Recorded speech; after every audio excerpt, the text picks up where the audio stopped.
IndiHome, dekatkan pengalaman. Pekerja migran Indonesia asal Temanggung, Jawa Tengah disekap selama 21 tahun saat bekerja di Malaysia. Bahkan ia tidak digaji selama bekerja.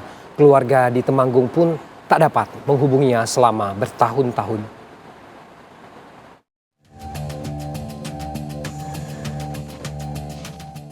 Seni pekerja migran Indonesia asal Temanggung, Jawa Tengah mengalami penyekapan selama 21 tahun saat bekerja di Malaysia. Selama itu jugalah ia bekerja tanpa digaji. Kepala Dusun Letih Desa Margowati, Kecamatan Kedu, Temanggung membenarkan bahwa Seni merupakan warga asli dan berdomisili di dusun tersebut. Rumahnya kini tak berpenghuni karena orang tuanya telah meninggal dunia. Sementara anak sematawayangnya yang dulu berusia 3,5 tahun kini telah menikah dan pindah. Seni hilang tanpa kabar beberapa tahun setelah bekerja di Malaysia. Hal itu dibenarkan Kepala Dusun Letih dan juga mantan suaminya. Seni mengadu nasib ke Malaysia pada tahun 2004. Untuk lost kontak itu sudah berapa lama, Pak? Lost kontak dari pemberangkatan tuh sekitar 4 tahunan kurang lebih. Oh, berarti 4 tahun awal keberangkatan masih bisa komunikasi, Pak? Terus setelah itu? Lost. Isu yang beredar di lingkungan sekitar memang selama ini Bu Seni memang tidak ada kabar semenjak merantau ke luar negeri atau seperti apa, Pak? Menurut keluarga tidak ada kabar selama pergi. Dulu waktu keberangkatan memang pamitannya itu mau ke luar negeri memang ya, Pak? Bu Seni ini ya? Mbak Seni niatnya mau kerja ke luar negeri. Oh, baik. Tapi setelah pergi beberapa tahun sudah nggak ada kabar. Baik, setelah sekarang viral ya Pak di media sosial pemberitaan terkait Bu Seni, Pak selaku pemerintah desa sini sendiri harapannya untuk warga dari Margowati atas nama Bu Seni ini harapannya seperti apa, Pak? Harapannya Mbak Seni bisa pulang, bisa bertemu keluarga, anak, cucu dengan keadaan sehat. Informasi mengenai Seni yang disekap dan tak digaji di Malaysia baru didapat keluarga pada Oktober 2025. Pihak kepolisian Temanggung melalui Polsek Kedu siap mengawal keamanan dan juga kondisi lingkungan sekitar kampung halaman Seni agar pekerja migran Indonesia yang 21 tahun disekap itu dapat nyaman kembali ke rumahnya. Dari pertemuan ini pastinya kita nanti membahas untuk bagaimana nanti ketika Bu Seni datang, bagaimana menyambut, mensupport supaya nanti kembali ke lingkungan masyarakat bisa beradaptasi dengan baik dan bersosial dengan baik begitu, dan hubungan dengan anak yang mungkin dari dulu ditinggal sejak kecil tidak saling kenal, bagaimana caranya dia tidak canggung, semua tadi dibahas bersama-sama supaya nanti Bu Seni bisa kembali ke lingkungan rumahnya dengan nyaman, senang, dan bisa berkumpul dengan keluarga dengan baik ya, Mas Ri. Hingga saat ini pihak keluarga masih terus berkoordinasi dengan pihak-pihak terkait agar proses pemulangan Seni dari Malaysia ke kampung halaman dapat berjalan lancar. Dari Temanggung, Jawa Tengah, Purnomo, TV One mengabarkan. Pekerja migran Indonesia asal Temanggung, Jawa Tengah disekap selama 21 tahun saat bekerja di Malaysia. Keluarga tidak dapat menghubunginya dan hilang kontak selama puluhan tahun. Lalu bagaimana akhirnya PMI bernama Seni ini terlacak keberadaannya? Kita akan berbincang dengan Kombes Pol Juliarman Pasaribu Atase Polri di KBRI Kuala Lumpur, Malaysia. Selamat sore waktu Jakarta, Pak Arman. Selamat sore, Mas Fadil. Ya. Selamat sore dari Kuala Lumpur.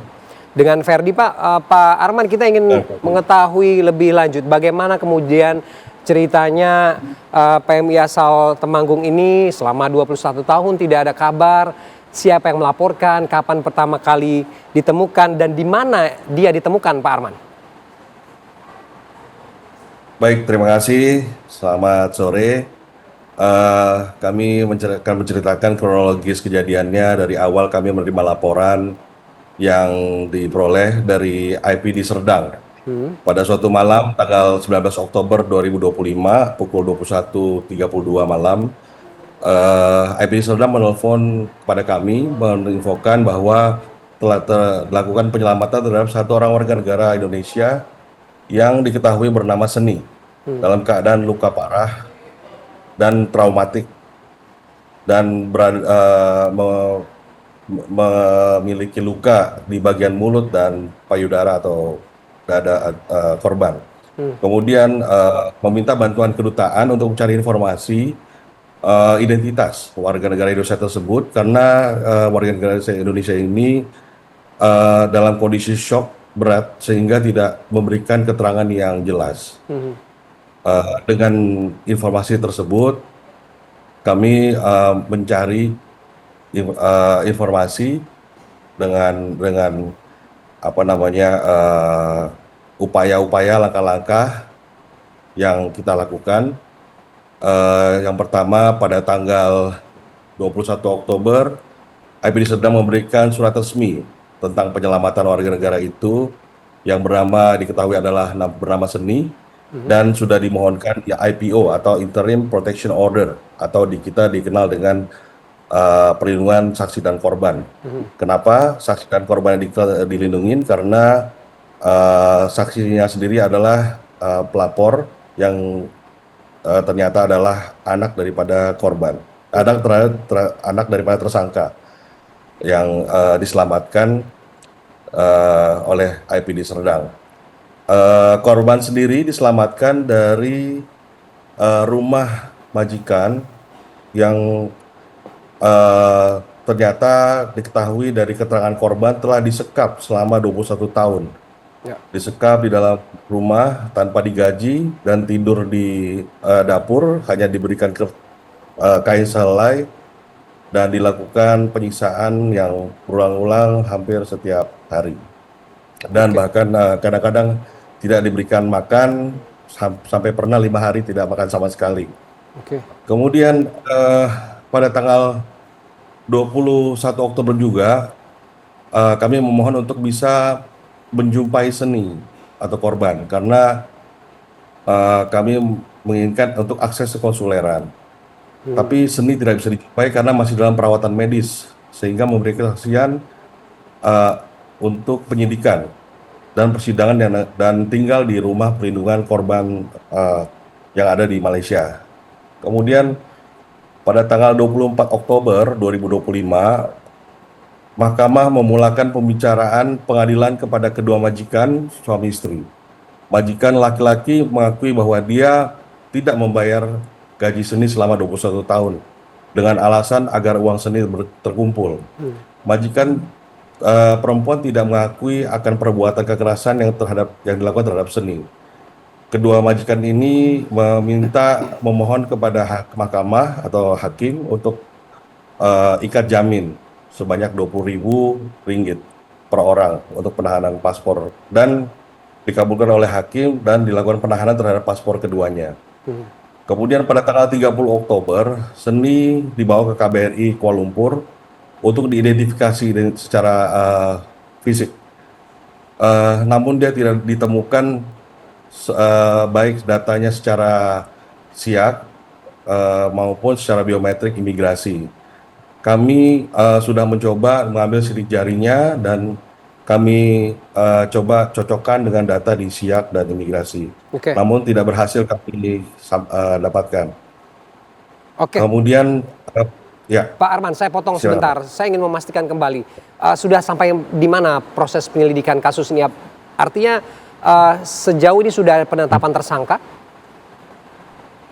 Sudah ya, Dari pihak kepolisian sudah menetapkan tersangka. Dari penyelidikan yang tadi dilakukan, apakah ada unsur perdagangan manusia dalam kasus ini, Pak Arman? Kami lihat dan diskusi dari hasil informasi yang diperoleh, kami peroleh bahwa memang ada indikasi bahwa ini adalah termasuk perdagangan manusia. Pendampingan seperti apa yang kemudian akan dilakukan kepada korban ini, Pak Arman? Kami secara terus-menerus melakukan pendampingan dengan berkomunikasi langsung dengan investigator officer atau penyidik. Kemudian juga kami sudah melantik lawyer atau pengacara terhadap korban untuk mendampingi korban sehingga korban bisa mengetahui hak-haknya dan upaya hukum yang dilakukan terhadap korban dan termasuk juga penerapan pasal yang dilakukan terhadap tersangka. Oke, Pak Arman, selama 21 tahun ini, apakah korban ini bekerja di satu majikan dan disekap di rumah majikan itu selama itu? Atau apa yang dialaminya selama 21 tahun ini menghilang begitu? Iya, dia selama 21 tahun ini tinggal berada di rumah majikan itu. Tidak diperbolehkan keluar, hanya berada di rumah majikan itu, makan seadanya, makan kalau dikasih, kalau tidak makan. Dan dilakukan intimidasi termasuk penyiksaan. Oke, kita ingin konfirmasi kembali, siapa yang pertama kali membawa korban ke tempat pertama kali dia ditemukan ini, Pak Arman? Dari kami peroleh informasi dari penyidik bahwa yang menginfokan pertama kali kepada kepolisian Balai Polis Seri Kembangan adalah anak majikan. Oke. Yang paling bungsu, yang sudah berumur 23 tahun. Yang sebenarnya anak ini sudah dirawat oleh korban dari umur 3 tahun. Sehingga setelah sekian lama timbul rasa kasihan terhadap korban, diperlakukan seperti itu sehingga dia melapor ke kepolisian setempat. Apakah keluarga korban atau Seni ini sudah dikabari di Temanggung, Pak? Sudah. Kapan kemudian akan dipulangkan? Jadi berdasarkan informasi yang kami peroleh dari Pusat Informasi dan Identifikasi Polri, kami dapat menghubungi keluarganya sehingga bisa ada komunikasi dengan keluarga korban. Tentunya untuk pemulangannya berserah pada merujuk kepada proses peradilan pidana di Malaysia. Seni masih ditunggu, kami kawal untuk memberikan kesaksian di pengadilan atas apa yang telah diperbuat oleh tersangka terhadap korban. Oke, Pak Arman, terakhir upaya pencegahan apa yang kemudian perlu dilakukan, Pak, agar tidak lagi terjadi kasus-kasus serupa di kemudian hari? Ya, tentunya pencegahan harus dilakukan dari hulu ke hilir ya. Bagaimana kita menjaga warga negara kita untuk bekerja di negara asing dengan sistem yang baik, dengan pelatihan yang baik, termasuk juga terdata di agensi yang baik, dan semua bisa terdata, terkontrol, dan terawasi secara baik. Tentunya ada peran dari beberapa kompartemen pemerintah yang bisa bekerja sama, berkoordinasi, sehingga menciptakan sistem yang baik, sehingga para pekerja di luar negeri ini bisa terawasi dan bisa terlindungi hak-haknya. Demikian. Oke, baik, terima kasih Kombes Pol Juliarman Pasaribu atas Polri di KBRI Kuala Lumpur, Malaysia. Terima kasih, selamat sore.